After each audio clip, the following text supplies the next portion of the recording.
Hola a todos, Dios los bendiga. En esta ocasión continuamos con nuestro devocional de Mateo en el capítulo 23. Hemos visto los diferentes aspectos en que el reino de los cielos se estableció por medio de Jesucristo aquí en la tierra, como lo muestra el Evangelio de Mateo.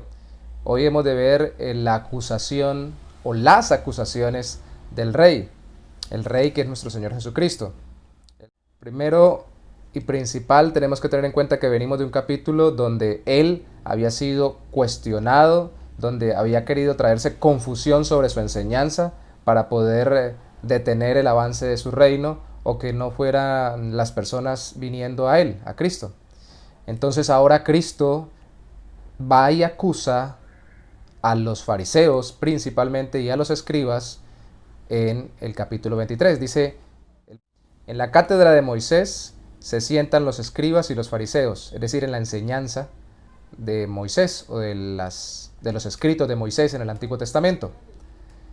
Así que todo lo que os digan que guardéis, guardadlo y hacedlo, pero no hagáis conforme a sus obras, porque dicen, pero no hacen. Atan cargas pesadas y difíciles de llevar y las ponen sobre los hombros de los hombres, pero ellos ni con un dedo quieren moverlas. Antes bien, hacen todas sus obras para ser vistos por los hombres, pues ensanchan sus filacterias, que era una parte de su vestimenta, y extienden los flecos de sus mantos, aman los primeros asientos en las cenas y en las primeras sillas en las sinagogas, las salutaciones en las plazas, y que los hombres les llamen rabí. Y Señor dice, no pretendan que le llamen rabí, que significa maestro, ni tampoco que le llamen padre, que era una forma como ellos se daban cierto escalafón dentro de del círculo de los fariseos y de los religiosos de la época. Dice que el maestro es Cristo, el Salvador, el Redentor, que es el mismo, Jesús, y que el Padre es el que está en los cielos. No está queriendo decir que no tengamos una persona que nos guíe espiritualmente dentro del caminar cristiano, ni tengamos maestros o personas que nos enseñen, que tengan una mejor comprensión de las cosas, la misma palabra de Dios, sino que lo que está queriendo aquí decir el Señor es que no sigamos esa tendencia, porque le habla a la gente y a los discípulos. ¿Cuál es la tendencia? A decir y no hacer, a solo vivir de apariencias, a querer tener influencias y querer tener cargos. Así, por eso les dice a ellos, hagan lo que ellos les dicen, pero no hagan lo que ellos hacen. Ellos estudian la ley de Moisés, explican la ley de Moisés, eso es la palabra de Dios, pero ellos no hacen la ley de Moisés, no viven conforme a la ley de Moisés. Entonces lo primero que nos muestra el Señor allí es que Él está en contra de los que dicen y no hacen. Se puede decir muy correctamente o muy bien lo que es la palabra de Dios, lo que es la enseñanza de la palabra de Dios, interpretarla correctamente incluso y no vivirla, sino por el contrario, querer que otros la vivan, atándoles a ellos la carga de cumplir lo que Dios quiere que hagamos, pero no queriendo nosotros hacerla. Eso es hipocresía. De hecho, más adelante el Señor le llama así, hipócritas. Pero primero les habla a los demás y luego se dirige a ellos.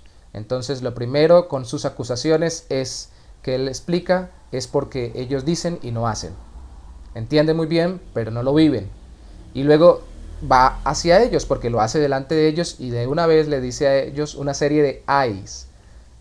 Ay de vosotros, ay de vosotros, ay de vosotros, ay de vosotros. Veamos algunos de ellos. Ay de vosotros, versículo 13. Escribas y fariseos, hipócritas, porque cerráis el reino de los cielos delante de los hombres, pues ni entráis vosotros ni dejáis entrar al que está entrando. Es decir, no dejan que la gente se convierta. Ay de vosotros, escribas y fariseos hipócritas, porque devoráis la casa de las viudas y como pretexto hacéis largas oraciones, recibiréis mayor condenación. Entonces buscaban era bienes y se excusaban en las prácticas de la piedad o de la oración. Ay de vosotros, porque recorréis mar y tierra para hacer un prosélito y cuando lo conseguís lo hacéis 2 veces más hijo del infierno que vosotros. Eso es religiosidad. Entonces Cristo no solamente está en contra del decir y no hacer, que es la esencia de lo que está reprendiendo, de lo que está acusando aquí Cristo a ellos, sino que está en contra de todo movimiento religioso que busca mucha gente, que genera muchos adeptos, que tiene muchos prosélitos, que tiene muchos seguidores, pero que al mismo tiempo de tener todos esos seguidores y cobrar una gran influencia en este mundo a través de ese movimiento religioso, los está llevando al infierno.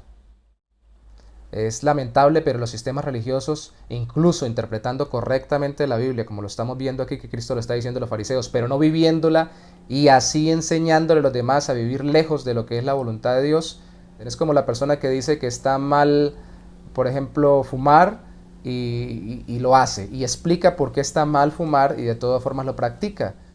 De hecho, los fariseos nacen como un movimiento dentro de los judíos, significaba los purificados, los que quisieron purificar de la idolatría, del mundo y todo lo demás, y querían un movimiento de un judaísmo más puro para no caer de nuevo en la idolatría por la cual habían sido castigados en la antigüedad los judíos de parte de Dios.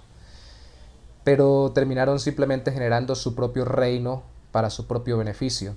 Les llama insensatos el Señor, les llama ciegos, les llama hipócritas, porque lógicamente esto es una actitud de hipocresía, porque dicen, por ejemplo, que hay que jurar no por el altar, sino por la ofrenda que está en el altar, que no hay que jurar por el templo, sino por el oro que está en el templo.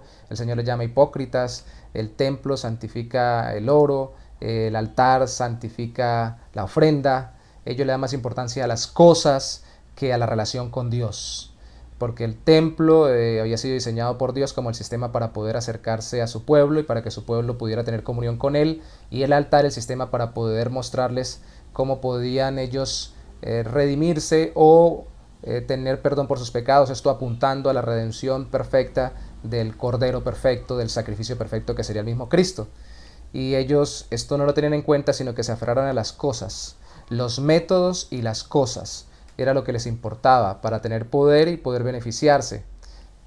Colaban el mosquito y se tragaban el camello, le llama a Cristo por ellos guías ciegos, es decir, se volvieron muy minuciosos en tener en cuenta pequeñas cosas del cumplimiento de los requerimientos ceremoniales, y pasaban por alto lo más grande, las cosas más importantes. De hecho, por ejemplo, ellos diezmaban de la menta, del eneldo, del comino, de sus cultivos, pero olvidaban la justicia, la misericordia y la fe. Y Cristo les dijo a ellos: hipócritas, esto era necesario de hacer sin dejar de hacer aquello. No está mal dar, no está mal ofrendar, no está mal dar. En el caso de ellos daban el diezmo de todos sus cultivos al sostenimiento del sistema religioso, en este caso del templo, pero misericordia, justicia y fe es compadecerse de los demás, vivir rectamente y tener comunión con Dios conforme a su palabra.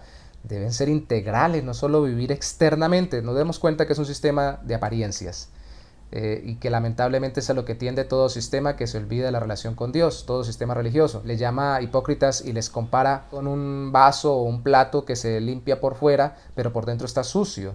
Entonces era simplemente vivir de apariencias, sepulcro blanqueado les llama, quiere decir sepulcros bien arreglados, las sepulturas bien bonitas, y por dentro había podredumbre. Le llama hipócritas y porque al mismo tiempo ellos se excusan diciendo que si hubieran vivido en los días de sus padres, de sus ancestros, no hubieran matado a los profetas, porque los profetas siempre fueron rechazados por el pueblo de Israel en general, no en particular. Hubo gente lógicamente que sí siguió al Señor conforme a los profetas, pero en general los rechazaron y por eso terminaron sufriendo tanto en el Antiguo Testamento el pueblo de Israel. Y ellos dicen que sus padres lo hicieron, pero que si ellos hubieran vivido en ese tiempo no lo hubieran hecho. Y Cristo le dice: hipócritas, porque ustedes mismos están diciendo que son hijos de los que mataron a los profetas. Es más, ustedes llenan la medida de sus papás. Y le llama, como le llamó Juan el Bautista: serpientes, generación de víboras, ¿cómo escaparéis de la condenación del infierno? Al final el Señor termina haciendo dos cosas. Primero, diciéndoles a ellos mismos que les va a enviar a profetas, sabios y escribas, en el versículo 34, o sea, de los creyentes en Cristo, del reino de los cielos, les va a enviar a ellos para que los persigan, los azoten en las sinagogas y los persigan de ciudad en ciudad, que los maten y los crucifiquen como lo harían con él, y así como lo hicieron con los profetas en el Antiguo Testamento. Y luego se lamenta el Señor Jesús de una forma literaria, que es hablarle a las cosas como si fueran personas. Dice: Jerusalén, Jerusalén, que matas a los profetas y apedreas a los que te son enviados. Lógicamente la ciudad, las construcciones de la época antigua o de esa época no mataron ni matarían a nadie. Los que lo hicieron fueron las personas que habitaron la ciudad. Y les está diciendo: cuántas veces quise juntar a tus hijos como la gallina junta a sus polluelos debajo de tus alas, pero no quisiste. Vuestra casa es dejada desierta. Pues os digo que desde ahora no volveréis a verme, sino hasta que digáis: bendito el que viene en el nombre del Señor. Lamentablemente, un sistema religioso que dice y no hace, y que se enfoca en las cosas y en los ritos, y no en la relación con Dios, por más que haya interpretado correctamente en un inicio la palabra, termina por generar gente más esclava del mundo y del diablo que introducirla al reino de los cielos. Es más, cierra la puerta al reino de los cielos, y eso es lamentable. Cristo se lamenta por esto en Jerusalén. Terminan hasta matando a los que le son enviados como se mataron a Cristo. Orémosle al Señor precisamente para que nosotros no malinterpretemos lo que es el cristianismo. No pensemos que es un sistema religioso de imponer cargas, porque la carga completa la llevó Cristo y Él ahora la lleva, no solamente la llevó por nosotros para darnos salvación, sino que ahora en la práctica, cuando vivimos el cristianismo, queriendo nosotros agradar al Señor y hacer su voluntad, la lleva junto con nosotros. Y Él es el que lleva la carga pesada, porque por su misma gracia, a través de su Espíritu Santo, es que nos permite cada día vivir más en santidad, no para ganarnos la salvación, sino porque Él ya la ganó, para que cada día se vea más en nuestra vida que somos salvos. Y entendamos también que no solamente debemos orar para que nosotros podamos ser libres de esta hipocresía, sino que también las personas dejen de ser engañadas por un sistema hipócrita que solo les vende apariencias, pero no quieren tener una relación con Dios. Señor, te damos gracias por hablarnos a través de tu palabra y recordarnos que Cristo mismo acusó a escribas y fariseos, pero los acusó por lo que podría acusar a muchos en muchas generaciones, por tomar tu palabra en cada tiempo en que tú te manifestaste en el mundo y fuiste preparando la venida de Cristo, y después que vino Cristo también hasta estos días y hasta que Cristo regrese, y acusaste a todos, Señor, de haber dicho y no hecho, haber interpretado muy bien y haber conocido muchas cosas, pero no haber llevado a la práctica en sus vidas, por aferrarse a las cosas materiales, por tener poder en este mundo, por manejar a las personas y aprovecharse de ellas, y por no tener una relación verdadera contigo ni querer que los demás la tengan.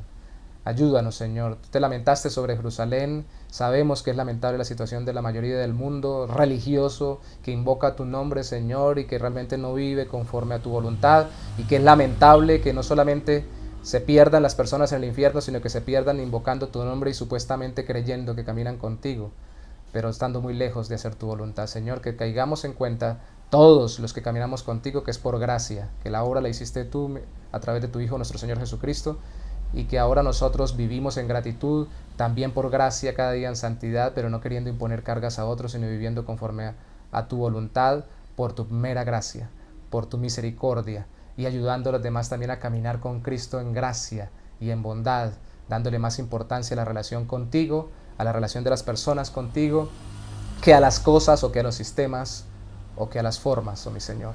Te damos la gloria a ti, te bendecimos en el nombre de Jesús. Amén. Dios los bendiga.